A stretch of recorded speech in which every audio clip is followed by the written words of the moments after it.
रवींद्र पवार यांच्याकडून या गीतासाठी 200 रुपयाचं बक्षीस आलेली त्यांचा मनपूर्वक आभार आहे. त्यांना क्रांतिकारी जय भीम. आणि मग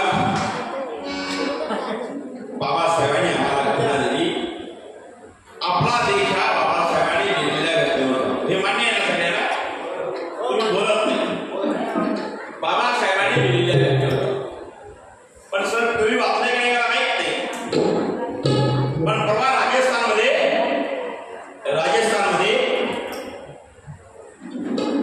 प्राथमिक शाळेमध्ये दुसरीच्या पोरग्यानं माठातलं पाणी प्याला म्हणून ओ ताई शांत ताई मला बस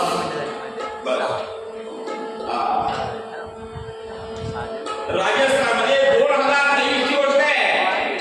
राजस्थानमध्ये प्राथमिक शाळेच्या दुसरीच्या विद्यार्थ्यानं माठातलं पाणी प्याला. त्या माठातून का हात काढा करून एका मुख्याध्यापकानं त्या बाळाला मारलं. एवढं मारहाण झाली, एवढं मारहाण झालं की ते 2 वर्ष दुसरीचं बाळ जाग्यावर खाला. ती माहिती आहे का तुला? नाही ना? मग आपल्या संविधान जाग्यावर आहेत का? आपण काय बोलणार आहोत का नाही? आणि म्हणून एवढंच नाही तर आता हे काय आचारसंहिता आहे. आपण काय बोलायचं काय बोलावे का? पण आपण कोणाला काहीच बोलत नाही. पण जे चाललंय ते वास्तव मांडायचं काम तुम्ही आम्ही करायला. हे संविधान टिकायला पाहिजे. तर संविधान नाही टिकलं तर आपल्या देशाचं भवितव्य अवघड आहे. आणि म्हणून काय चाललंय गणित, काय चाललंय दिल्ली, काय चाललंय घराघरा. आमचे एन.डी. पाटील सर होते कोल्हापूरला. एन.डी. पाटील सर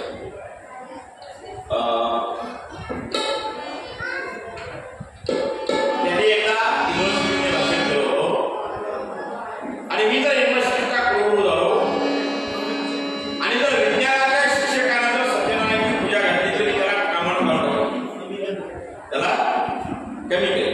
कारण विज्ञानाचा शिक्षक मुलाला जर ज्ञान द्यायचं सोडून जर कर्मकांडामध्ये घेत असेल,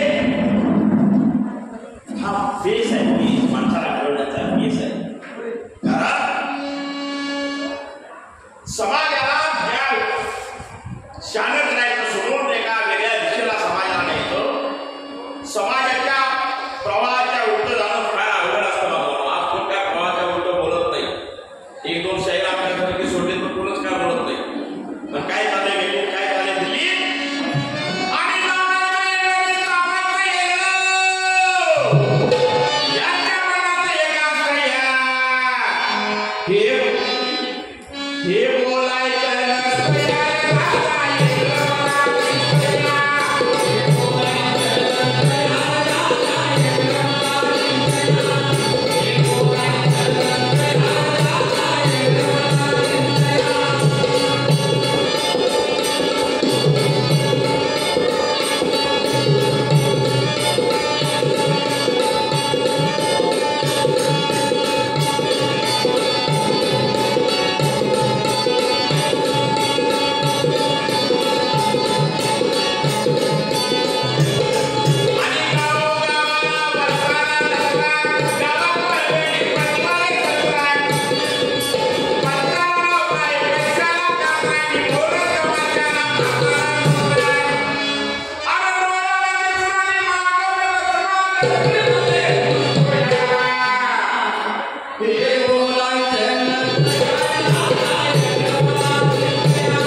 फायदा कोण करत आहे? महात्मा ज्योतिराव फुले, डॉक्टर बाबासाहेब आंबेडकर, छत्रपती शिवाजी महाराज यांची जयंती करणं म्हणजे आपण आनंद उत्सव करावा, पण त्यामध्ये विचाराचं दफन आणि मूर्तीचं पूजन होता कामा नये. नाहीतर मूर्तीचं पूजन करायचं, विचाराचं दफन करायचं हा दिखाऊपणा असेल. आणि जर असा दिखाऊपणा करणाऱ्या माणसाने सगळ्यांनीच केला तर आपण परत मेंढरासारखं म्हणजे एक पुढे जाते बाकी सगळी मागणं जातात, तशी आपली अवस्था होईल. म्हणून एक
आमचे सहकारी नरेंद्र पवार सर यांच्याकडून 500 रुपयाची मदत आली. मी त्याचा मनपूर्वक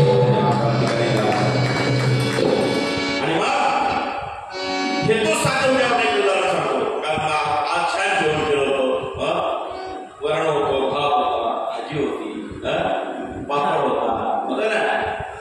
मी पूर्वी संपूर्ण महाराष्ट्रावर कार्यक्रम 2 वर्षापूर्वी मला कार्यक्रम चंदगडमध्ये झाला. आता उद्या मला परत चंदगडला कार्यक्रम आणि चंदगडवरून मला पिंपळगाव रोडा पारनेर तालुक्यामध्ये पिंपळगाव रोडाचे कार्यक्रम आला.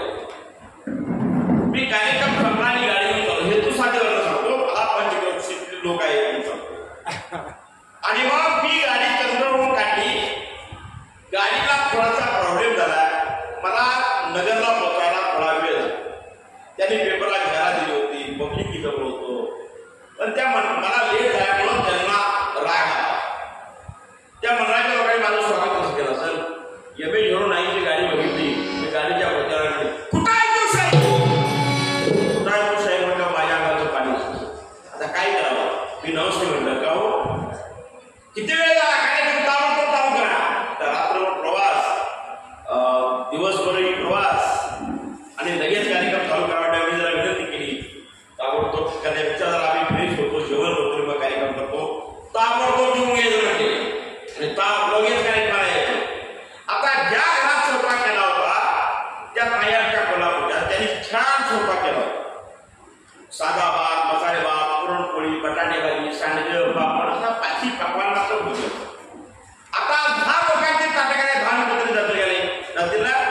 तापा यायच्या समोर यायच्या अगोदर त्या मंडळाच्या अध्यक्षाला म्हणला झालं काय वाढायच्या आधी कसं काय येऊन त्या मावशीने एक वाटलं, एक नाही करत आपल्यासमोर आणि नेमकं गडबडीत पापड वाढायला आणि माझं नेमकं लक्ष त्या पापडाकडे गेलं. बघा हे दुसरा का आता पापड मागून घ्यावा तो हा काय खाली जाता नाही. पापड मागावा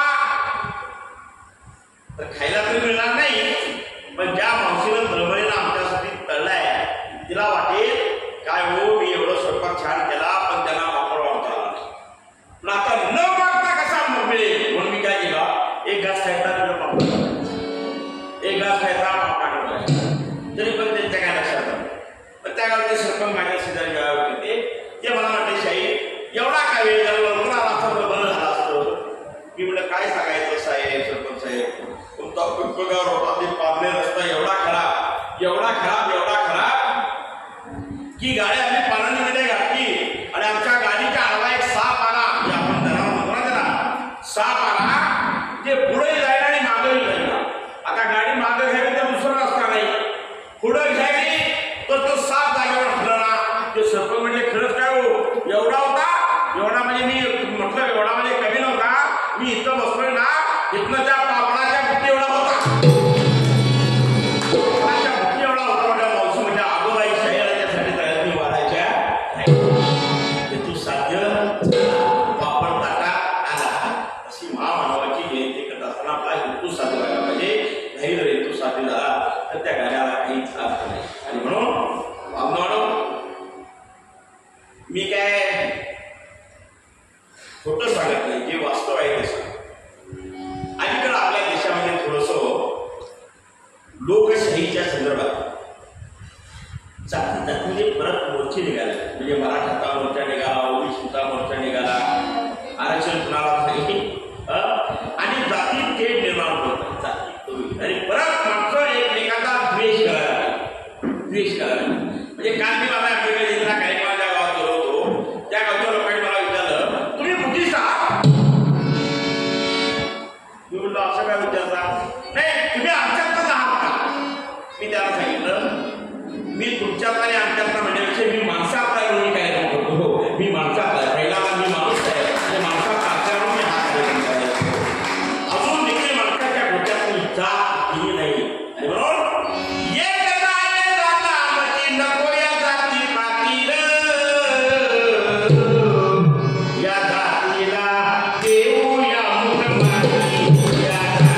हे आरक्षण कशासाठी? त्यावेळी शाहू महाराज काही बोलले नाही. राजे घोड्याच्या पाठीमध्ये गेले, पाठीमध्ये, आणि 15-20 घोडी होती. त्या घोड्याला रिकामा सोडलं आणि समोर तंदीमध्ये त्यांचा खाना ठेवला. तगडी घोडी होती, त्याच्यात हिंमत होती, ताकद होती. ते पुढे गेले आणि लंगडं आंगलं होतं, पांगलं होतं, ते मागं राहिलं. ते पोचेपर्यंत खाते खाऊन संपलं. म्हणून शाहू महाराज म्हणते हे कुणासाठी केलं? दुबळ्या लोकांच्यासाठी हे दिलेलं आरक्षण आहे. आणि मग त्या वकिलानं थोडा बोटं घातले. खरोखर शाहू राजा हा कसा आहे. आणि म्हणून आपल्याला ही लोकशाही शिकवायची, लोकशाही शिकवायची.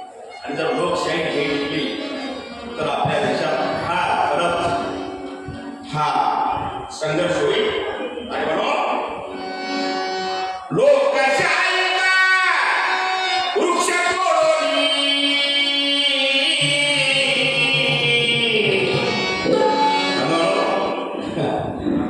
या व्यवस्थेच्या विरोधात आज कोणी सर बोलत. तुम्ही तर गव्हर्नमेंट सर्वांना बरोबर ना मनात आहे, पण तुम्ही बोलू शकता. बोलू शकतो आपण, बोलू शकतो. तुम्ही बोलू शकता, तुम्ही बोलू शकता, झोपू शकता, बोलू शकता, काही करू शकता. हो. आणि म्हणून आणि जो कोण बोले त्याला सत्तेचा हात लावला. तर मी खोटं सांगत नाही. मी आज कुठं कार्यक्रम आलो याची नोंद आहे बरं का. शाहीर निगम आज रत्नागिरी जिल्ह्यामध्ये सापूचे तळे ते कार्यक्रमाला गेलेले आहेत, याची नोंद आहे. मला रोज सकाळी शाहीरला फोन येतो, आज तुमचा कार्यक्रम कुठे आहे. म्हणजे आज आपल्याला अभिव्यक्ती स्वातंत्र्य राहिलेलं नाही आहे बांधवांनो. पण आम्ही तरी म्हणतो आम्ही पैशासाठी कधी न झुकते आमच्या माता, सुसंस्कारी सुरुचारी घडो भारतीय जनता, यासाठी शाहीर निगम मारतो का. आम्हाला देश घडवायचा आहे, जर आज राजस्थानमध्ये एखाद्या 2 वर्ष दुसरीच्या मुलाला मारलं जात असेल, आपला कार्यक्रम करायला जात आहे, बंदिस्त आहे. बिल्किस बानो प्रकरण तुला माहित आहे का? बिल्किस बानो प्रकरण तुला माहित आहे का? एका महिलेवर 7 जणांनी बलात्कार केला. घरच्या सगळ्या कुटुंबाला मारलं गेलं आणि न्याय व्यवस्थेनं त्याला शिक्षा दिली. शिक्षा भोगत असताना त्याला जामीन मिळाला आणि जामीन मिळाल्यानंतर काही लोकांनी त्याचं पेढे भरून स्वागत केलं. म्हणजे बलात्कार करणाऱ्यांचं समर्थन आपण करणं हे बरोबर आहे का? शेतकऱ्यांच्या आंदोलनस्थळी व्यवस्थेनं जर ट्रॅक्टर फिरवला तर आपल्याला सर्च करायचा अधिकार नाही का? आणि म्हणून लोकशाहीचा वृक्ष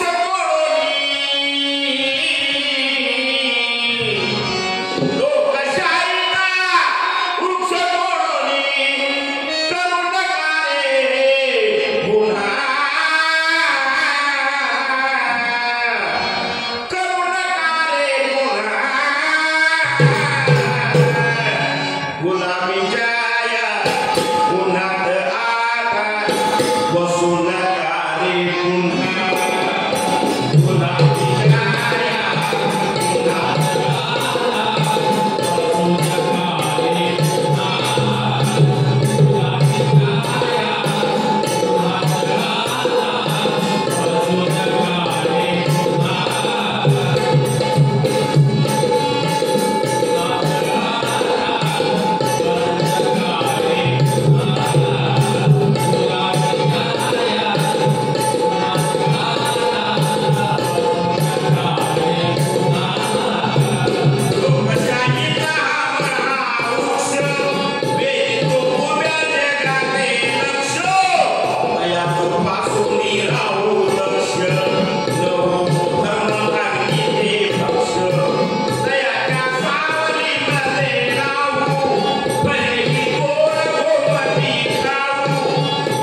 शिवाजीराजे या भूमीवर जन्माला आले.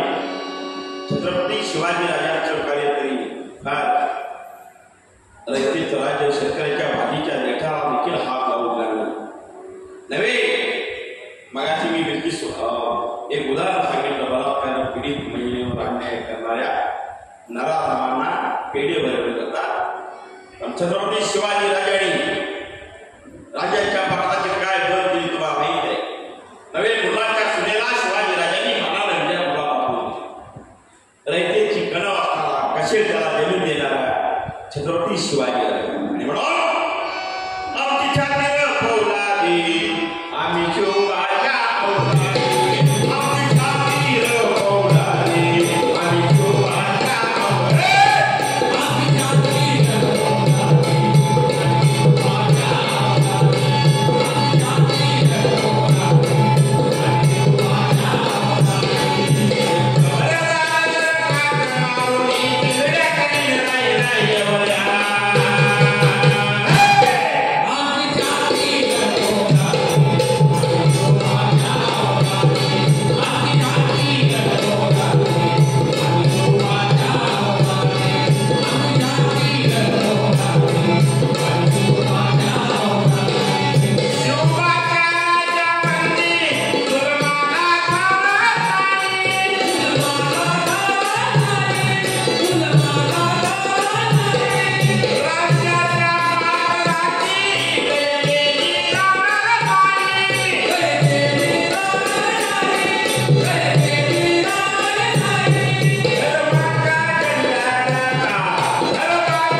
रयतेचं राज्य निर्माण केलं, त्याचा आदर्श घेऊन आमची लोकशाही टिकली आणि लोकशाही देण्याचं काम बाबासाहेबांनी केलं. नुसती लोकशाहीच नव्हे तर छत्रपती शिवाजी राजांचा न्याय निवाडा जो आहे तोच न्याय निवाडा लोकशाहीमध्ये आपण समाविष्ट आहे. आणि म्हणून बाबासाहेब आपल्याला सांगायचे तुम्ही व्यक्त व्हायला पाहिजे, बोलायला व्हायला पाहिजे. आजकाल लोक फक्त आपल्याबद्दल वाटतात, म्हणजे माझं कसं चांगलं होईल आणि माझ्याबद्दल मी पाहावं. पण बाबा दादा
वस्तुस्थितीचा आधार घेऊन आपल्याला त्रास देत आहे. म्हणजे संत तुकारामांना जे केलं, संत गाडगे महाराज, संत ज्ञानोबांना जे केलं, आपल्या देशामध्ये विचारवंतांना मागवलं.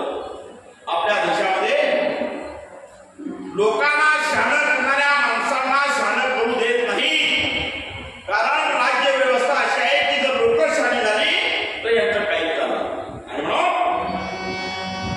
संपाविला देहोदरी संत तुकाराम महाराजांची गाथा पाण्यामध्ये बुडवली.